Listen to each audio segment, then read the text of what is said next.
Esquizofrenia, una palabra, millones de historias. Más allá de los mitos está la ciencia que busca comprender y sanar. Acompáñanos en este recorrido por lo que realmente sabemos. Usualmente el perfil es más o menos igual entre hombres y mujeres. Lo que pasa es que usualmente los varones, los síntomas empiezan un poquito más temprano, entre los 18, 21, 22 años. Y entonces las féminas usualmente comienzan entre los 21, 25 años. Así que si tú los coges en late teen, cuando son teenagers, pues usualmente vas a encontrar más varones, pero ya después eventualmente las mujeres empiezan a desarrollar síntomas y es más o menos el mismo por ciento entre mujeres y hombres. Hay casos de bien temprana ocurrencia. Ah, ¿verdad? caramba, Pero eso no lo sabía. Sí, lo que pasa es que es mucho más raro y el problema es que mientras más temprano comiencen los síntomas, pues peor es el pronóstico. Parte del problema de la esquizofrenia es que es multifactorial y hay muchos posibles causantes, muchos factores que afectan el desarrollo de la condición, ¿verdad? Está desde los factores biológicos que tienen que ver la genética, ¿verdad? Lo que uno hereda, factores que afectan el desarrollo y la evolución del cerebro, ¿verdad? Como por ejemplo durante el embarazo, pues enfermedades que las mamás se puedan, como infecciones que se puedan exponer, pueden causar, ¿verdad? Que haya un problema en el desarrollo y ser un causal. Hay factores psicológicos y ambientales, ¿verdad? Que pueden afectar y causar trigger. Por ejemplo, factores ambientales en jóvenes que su cerebro está evolucionando, el uso de cannabis. El THC se ha visto que mientras más alto el porcentaje de THC que tiene el cannabis, mientras más frecuente y mientras más intenso sea el uso y por más tiempo, pues hay una probabilidad, aumenta el riesgo de desarrollo de psicosis. Así que hay múltiples factores y no todo el mundo, ¿verdad?, tiene las mismas causales, sino que hay muchos causales que pueden producir, ¿verdad?, el desarrollo. Uno de los desafíos es, primero, que es una enfermedad un poquito más severa, así que hay más disfunción. Y uno de los aspectos más importantes de la condición es que muchos de esos pacientes tienen lo que nosotros llamamos anosognosia, y es que ellos no comprenden que son síntomas, ¿verdad? No pueden identificarlos como síntomas, ¿verdad? Porque cuando un paciente tiene un delirio, tiene esa idea falsa de que lo están persiguiendo, para él esa es su realidad. Y aunque tú trates de decirle, no, pero mira, no hay ninguna cámara por aquí, para ellos sí existe, en su mente es cierto. Y entonces eso a veces dificulta el que ellos puedan recibir tratamiento porque ellos no entienden que es una condición. Así que yo diría que ese es el dilema o el reto más grande. Supongo que entonces ahí es que juega un rol importante la familia o la persona a cargo de ese paciente. Definitivamente, por eso es bien importante educar y que la gente pueda identificar esas áreas. Mientras más temprano se identifica, mejor es el pronóstico. Se ha visto que con intervención temprana, y parte de la razón de nosotros tener nuestro proyecto Por Ti es poder identificar a estos jóvenes tempranos, se les empieza en tratamiento y ¿verdad?, la posibilidad de mejorar su funcionamiento, su calidad de vida y tener esperanza, ¿verdad?, de que puedan controlar esta condición, pues es muy buena. Cuando uno dice la palabra esquizofrenia, ¿qué es lo que uno piensa, verdad? A veces lo que son los modelos que nos presentan algunas películas o lo que dice la gente de que este es el vagabundo, presentan personas que no trabajan, que no son funcionales, que no están aseados, y pues obviamente esos son estigmas porque con tratamiento precisamente evitamos todo esto, ¿verdad? Y como te dije, pues tenemos gente que profesionales que tienen la condición y con tratamiento pueden funcionar perfectamente bien. Así que yo creo que es importante, ¿verdad? Antes no había unas herramientas que tenemos ahora, sobre todo medicamentos que no teníamos ahora. Ahora conocemos más de tratamientos, terapias que tienen más evidencia. Y pues nosotros pues tenemos más herramientas para poder rescatar, ¿verdad? Y que la persona se apodere de su tratamiento, que eso es uno de las metas que tenemos, ¿verdad? Que la persona coja las riendas de su condición, porque no es su condición, es una condición que tiene, pero esa persona no es no es esquizofrenia, tiene esquizofrenia. Y entonces pues los enseñamos a apoderarse de su condición y entonces que puedan recurrir al tratamiento, y una vez estén en tratamiento, pues su funcionamiento, pues, pero muchas veces toma que la misma persona pues eduque, ¿verdad? Al pueblo y diga, mira, yo tengo esto y estoy funcionando bien. Sería una buena campaña. Eso sería muy bueno, y yo creo que es importante porque a veces nosotros tocamos las puertas y pues para ayudarlos a conseguir empleo, ¿verdad? Porque tenemos esta persona pues que los ayuda. Y en muchos sitios, si nosotros decimos que el paciente tiene esquizofrenia, pues que no los van a aceptar, ¿ves? Así que nosotros tenemos que trabajar con que somos un equipo, que estamos ayudando a la gente, a apoyarlos en esta gestión de que comienzan a trabajar y poco a poco vamos a rompiendo esquemas. Los medicamentos pueden ser de forma oral o también recibirlo de forma inyectable, que se pueden poner hasta una vez al mes, una vez cada 3 meses, hasta cada 6 meses en algunos casos. Pero más recientemente se ha lanzado un medicamento que trabaja en otra área que no es directamente la dopamina, y por lo tanto le estamos hablando de neurolépticos, no necesariamente a través de dopamina. Así que hay entusiasmo en que seguimos investigando cómo ofrecerle alternativas para estos pacientes para el tratamiento de la esquizofrenia. La teoría de que no es solamente la dopamina la que está envuelta en términos de la condición de esquizofrenia.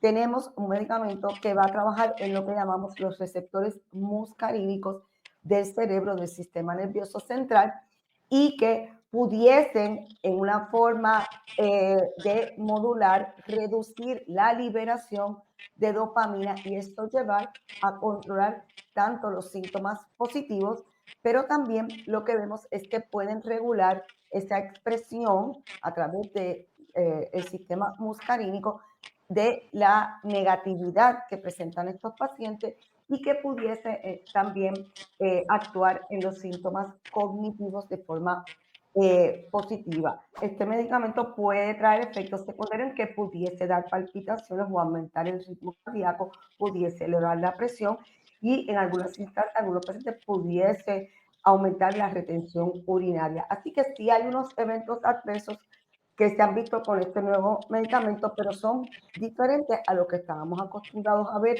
con el impacto que teníamos en el sistema dopaminérgico. Uno de los retos en el tratamiento de estos pacientes es que tengan una adherencia o que sean consistentes en su medicamento. Muchas veces, pues, el paciente, pues, inicialmente no tiene la capacidad de reconocer que padece la enfermedad o no entiende que necesite tratamiento. Así que eso lleva a que no es que no respondan a tratamiento, es que no son consecuentes con su tratamiento, y esto lleva muchas veces a recaer y a tener múltiples hospitalizaciones. También vemos que muchos de estos pacientes con las recurrencias que no se cooperan a adherirse al tratamiento, vemos entonces que a veces no pueden continuar, ya sea en trabajo, en estudios, cooperar en la comunidad, ser funcional a nivel individual, familiar y colectivo. Y entonces, pues esto puede llevar entonces a un deterioro. La esquizofrenia en sí mismo es una condición neurodegenerativa. Si no controlamos tempranamente los síntomas, este paciente pudiese con el tiempo pues llegar a un deterioro. Así que sabemos que la importancia es esa identificación temprana, ese diagnóstico temprano y lograr que ese paciente en su forma individual pueda adherirse a tratamiento. Sabemos que si hay menos efectos secundarios o hay más tolerancia a medicamentos o hay alternativas en que el paciente reciba su medicamento, esto va a lograr el control de síntomas, va a lograr que el paciente controle desde más tempranamente, se deteriore menos y en muchos casos estos pacientitos cuando responden y son consistentes a tratamiento se pueden integrar a una funcionalidad, volvemos otra vez, ya sea a nivel académico, a nivel laboral, a nivel familiar y a nivel de comunidad. Tenemos los clásicos, ¿verdad?, que usualmente atacaban a dopamina.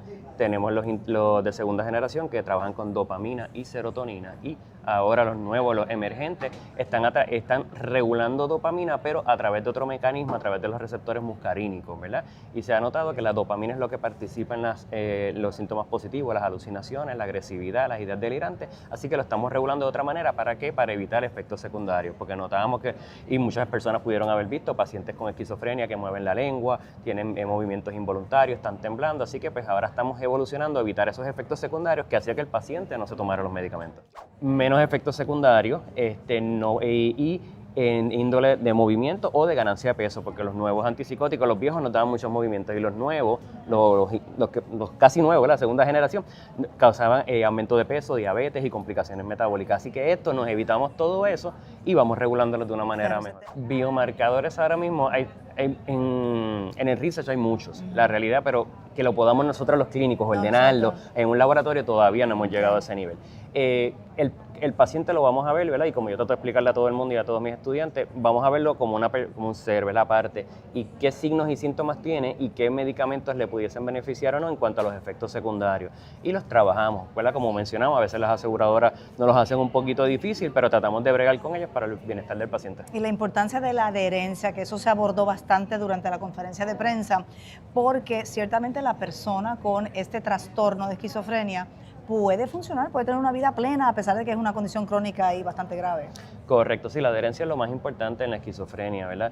Porque si dijo que sigan ocurriendo episodios, brotes psicóticos, se daña el cerebro donde trabajan nuestros medicamentos, así que tomarse los medicamentos es importante. Si sabemos que este familiar o si uno mismo reconoce, no me los voy a tomar, pues hay opciones de inyectables, ¿verdad? Y que duran bastante tiempo y es más fácil una inyección una vez al mes que estar todos los días tomándome medicamentos para poder alcanzar la máxima plenitud que de esa persona. La realidad es que no estamos llegando, nos falta camino por recorrer como hablamos con las compañeras, pero pues concientizaciones como esta, seguir hablando del tema y llevándola a la palestra pública es lo que debemos hacer para que las personas busquen ayuda y reciban el tratamiento. La esquizofrenia es una condición en la cual vamos a tener la presencia de varios síntomas que pudiesen ser alucinaciones, la persona está desconectada de su realidad, tiene ideas delirantes, ideas paranoides, por ejemplo, es un tipo de ideas delirantes. Y también vamos a presentar unos cambios en términos de su estado de ánimo, en términos de su pensamiento. Podemos ver aislamiento, podemos ver unos cambios, lo que se llaman los cambios negativos de la esquizofrenia. En los adolescentes, esta condición es que se comienza a ver, así que a veces tenemos lo que llamamos unos síntomas antes de que empiecen los síntomas de la esquizofrenia, que pueden ser que empezamos a ver algunos cambios en la manera en que este adolescente aprende, algún cambio en su estado de ánimo, a veces inclusive podemos ver obsesiones, compulsiones que comienzan a surgir y no es entonces hasta más o menos la adultez temprana, entre los 19 y 22 años, que entonces se ven los síntomas de la esquizofrenia. La prevalencia mundial es alrededor de 1% de la población, tiende a verse las primeras señales para poder dar el diagnóstico alrededor de los 18 o 21 años. Lo que sí vamos a comenzar a ver en la adolescencia son unos síntomas que surgen antes de la esquizofrenia y tenemos casos inclusive de lo que se llama esquizofrenia con un comienzo temprano que se pudiese entonces ver en la plena adolescencia e inclusive tenemos lo que se llama la adolescencia con un comienzo extremadamente temprano, que entonces lo pudiésemos ver inclusive en la niñez. Pero lo más común es que la esquizofrenia se manifieste como tal en la adultez temprana. Adultez temprana donde entonces ya vamos a tener más claro si esta persona solamente va a continuar con depresión o ansiedad, o si entonces comienza sobre todo con los síntomas, lo que llamamos los síntomas positivos de la esquizofrenia, que serían estas alucinaciones, estas ideas delirantes, y ahí entonces podemos decir, ah, bueno, esta depresión o esta ansiedad que estábamos viendo a temprana en el desarrollo realmente es de este diagnóstico más severo. Tratamiento que multimodal.